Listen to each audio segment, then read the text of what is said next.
सभी को प्रणाम। जय गुरुदेव। आत्मानुभूति के संबंध में जो स्वाध्याय कर रहे हैं हम लोग, आइए आगे गुरुदेव ने क्या लिखा है उसे जानते हैं। कल जो हमने पढ़े थे, आत्मा से भिन्न गति नहीं है, समस्त जगत आत्मामय है। तो आगे गुरुदेव लिखते हैं, विश्वव्यापी चैतन्य अनादि तत्व आत्मा को जाने बिना मनुष्य को शांति और स्थिरता की उपलब्धि नहीं हो सकती। सफल जीवन जीने की अभिलाषी को इस पर बार बार विचार करना चाहिए।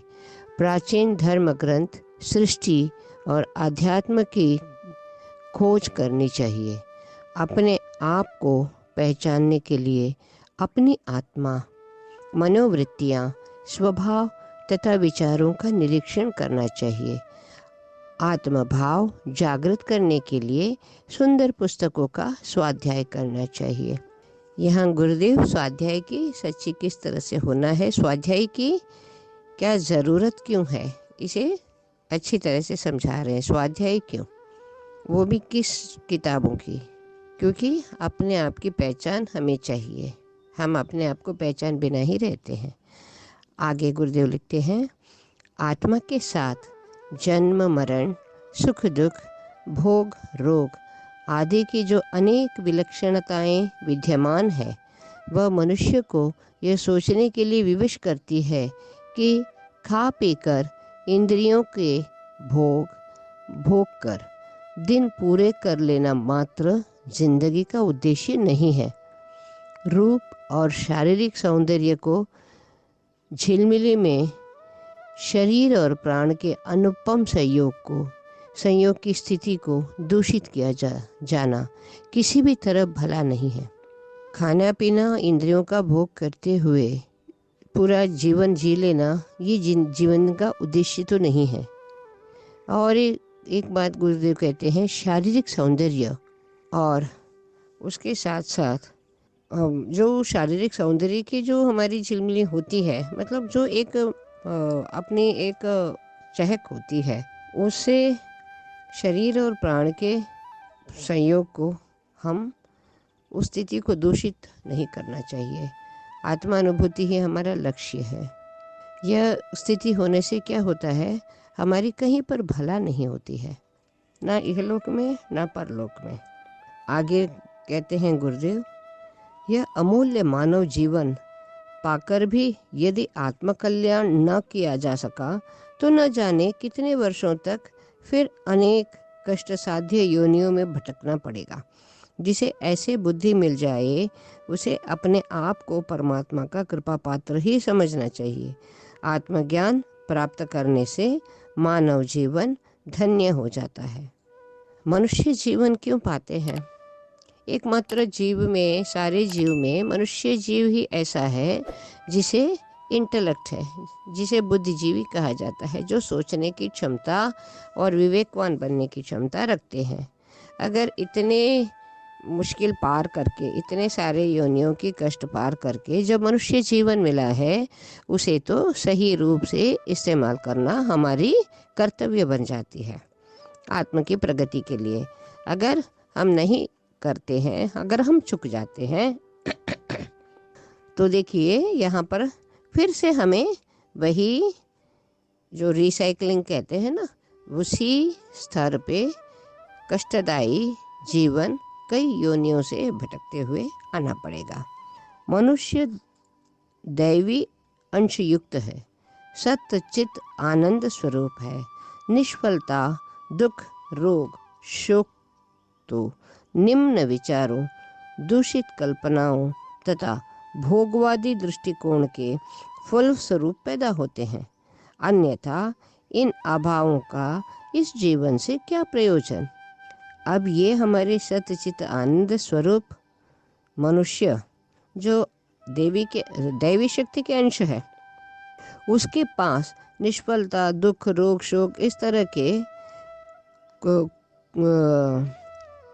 दूषित और पूरे कष्टों से भरा हुआ सिर्फ जीवन को भोग करना ही है, इस दृष्टिकोण कैसे पैदा होते हैं? तो ऐसे अभाव से इस जीवन से हमारे क्या प्रयोजन है, हमें ये सोचना है। इसके लिए ही रोज ये तत्वबोध साधना है, वही एकमात्र हमारी उपाय होती है। इस हमारी दृष्टिकोण को बदलना है। इस दृष्टिकोण को बदलने के लिए हमें अपने आप को निरीक्षण, आत्मनिरीक्षण जिसे कहते हैं, तत्वबोध, उसे करना बहुत अनिवार्य है। अभी हर समय हमें ये आत्मनिरीक्षण होनी चाहिए कि हमने ये जीवन पाया तो किस लिए। हम अपने अमृतत्व की खोज करने के लिए काम, क्रोध, भय, लोभ, तिरस्कार, शंका तथा द्विधा की कीचड़ से निकलकर हमें सत्य, प्रेम, निश्चलता और पवित्रता का आदर्श अपनाना पड़ेगा।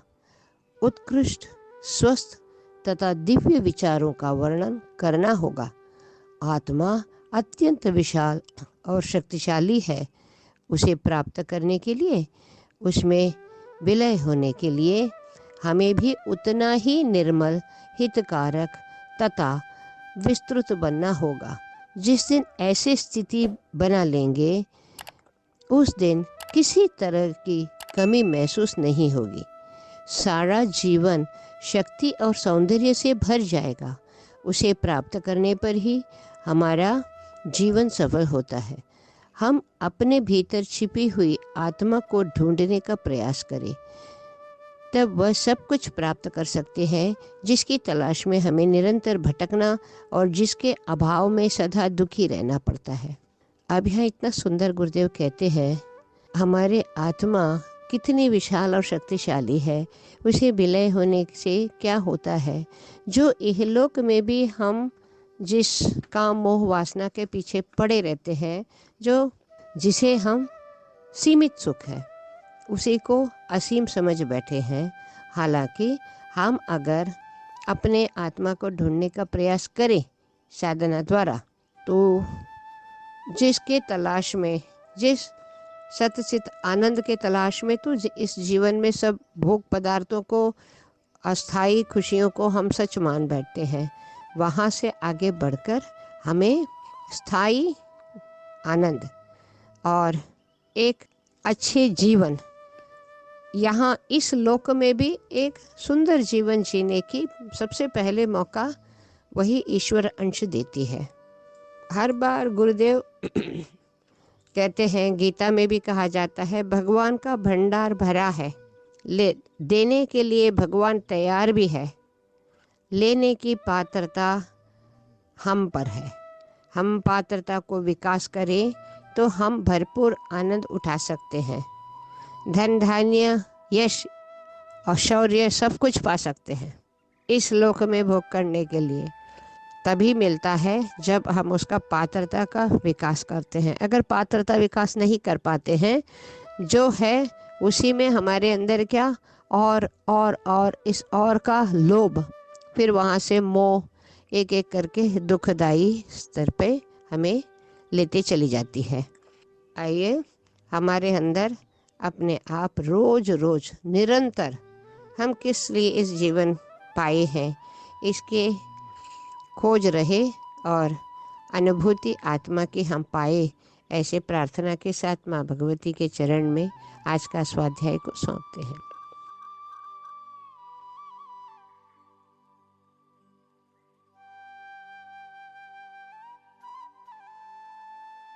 हमारे YouTube चैनल को सब्सक्राइब करें और बेल आइकन को दबाकर ऑल पर क्लिक करें ताकि नोटिफिकेशंस आपको मिलती रहें।